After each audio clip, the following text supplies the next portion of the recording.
তো হ্যালো বন্ধুরা, কেমন আছো তোমরা? আশা করছি সকলেই খুব ভালো আছো আর আমিও খুব ভালো আছি। আজকে একটু অন্যরকম ব্লগ নিয়ে তোমাদের কাছে চলে এলাম। আজকে ব্লগ করার কোনো ইচ্ছাই ছিল না, তো ব্যাপারটা হচ্ছে এই ক্লিপসগুলো ছিল, তাই তোমাদের কাছেও এই ভিডিওটা তুলে ধরলাম। তো চলো তোমাদের সাথে একটা ছোট্ট ব্লগ শেয়ার করি। আর আজকে আমি ভাইয়ের গাড়ি নিয়ে চলে এসেছিলাম আমাদের দেশের বাড়িতে। ভাই নতুন যেহেতু গাড়ি কিনেছে, সেই জন্য আমরা পুজো দিতে চলে এসেছিলাম। তো এটা হচ্ছে আমাদের দেশের বাড়ি, আর তোমাদের সাথে শেয়ার করি আমাদের দেশের বাড়ির মন্দিরটা। তো এটা হচ্ছে আমাদের দেশের বাড়ির পূর্বপুরুষদের মন্দির, মা সিংহমাইনির মন্দির। তো এই যে দেখতে পাচ্ছ তোমরা মন্দিরটা। তো দেখো এখানে আমরা আরামবাগ থেকে একটা সুন্দর দেখে মালা নিয়ে এসেছিলাম আমার ভাইয়ের গাড়ির জন্য। তো বাউন ঠাকুর এখন মালাটা পরাচ্ছেন। তো ভাইয়ের গাড়িটা কেমন হয়েছে অবশ্যই তোমরা কমেন্ট করে বলবে। তো চলো তোমাদের সাথে ভিডিওটা অল্প অল্প করে কিছু কিছু করে শেয়ার করি। তো তোমরা ভিডিওটা দেখতে থাকো। আর খুব সুন্দর গাড়িটা, আমার তো ভালোই লেগেছে। আর এখানে বাউন ঠাকুর খুব সুন্দরভাবে পুজো করছিলেন। তো চলো তোমরা দেখতে থাকো।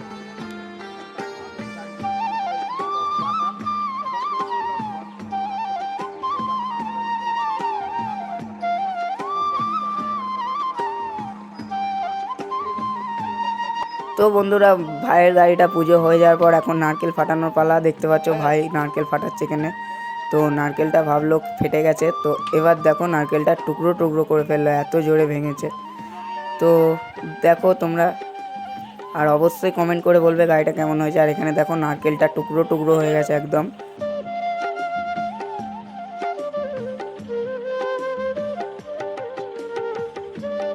তো খুব ভালোভাবে পুজো দেওয়া সম্পন্ন হলো আমাদের। তো চলো পরে নেক্সট কি করি না করি তোমাদের সাথে শেয়ার করি। তো বন্ধুরা, কিছুক্ষণ পরই তোমাদের কাছে চলে এলাম। তো এখন আমরা পুজো টুজো দিয়ে বাড়ির পথে রওনা দিয়ে দিলাম। তো ভাই এখন জেঠিমাকে নিয়ে আসছে, দেখতে পাচ্ছ গাড়িতে। আর আমরা গিয়েছিলাম দেশের বাড়ি। তো দেশের বাড়িতে আমাদের যেহেতু বড় গাড়িটাও পুজো হবে, তো আমার কাকার গাড়িটা, সেই জন্য আমরা গিয়েছিলাম কাকার গাড়ি করে। তো বন্ধুরা, কাকার গাড়ি আর আমার ভাইয়ের গাড়ি, দুটো গাড়িকে একসাথে পুজো করানো হয়ে গেল। তো আমরা এখন বাড়ির পথে যাচ্ছি। আর চলো তোমাদের সাথে শেয়ার করি একটু। এই দেখো এইদিকে আমরা হাতি গাড়ি করে গেছিলাম। আমার কাকার যেহেতু হাতি গাড়ি আছে, তো গাড়িটা খুব রিসেন্টলি বডি করা হয়েছে, তো তারপরে পুজো দেওয়া হয়নি বলে আমরা গিয়েছিলাম একসাথে পুজো দিতে।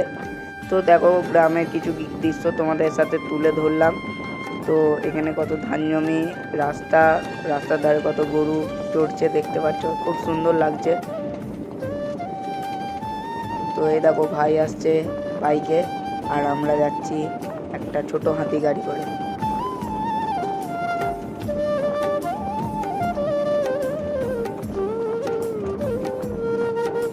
তো বন্ধুরা, দেখতে দেখতে আমরা চলে এলাম কালীপুর ব্রিজ। আর আমরা গিয়েছিলাম আমাদের দেশের বাড়ি সাওড়া মুক্তারপুর।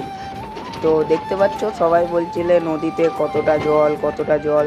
তো সেরকম আর জল নেই, অনেকটাই জল বেড়েছিল বন্ধুরা, তো জল কমে গেছে এখন একদমই। তো দেখতে পাচ্ছ এই যে নদীর জল। আর এটা হচ্ছে আমাদের কালীপুরের ব্রিজ।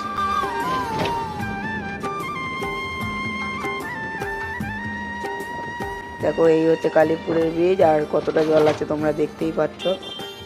যতটা পারলাম ব্লগের মাধ্যমে তোমাদের সাথে শেয়ার করলাম। তো ভিডিওটা অবশ্যই যারা যারা দেখেছো কমেন্ট করবে, লাইক করবে, শেয়ার অ্যান্ড সাবস্ক্রাইব করবে। আর হচ্ছে এই ভিডিওটা শেষে কিছু ছবি আমি তোমাদেরকে দিয়ে দিলাম, তো আমরা ওখানে যা যা ছবি তুলেছিলাম তোমরা দেখে নিও।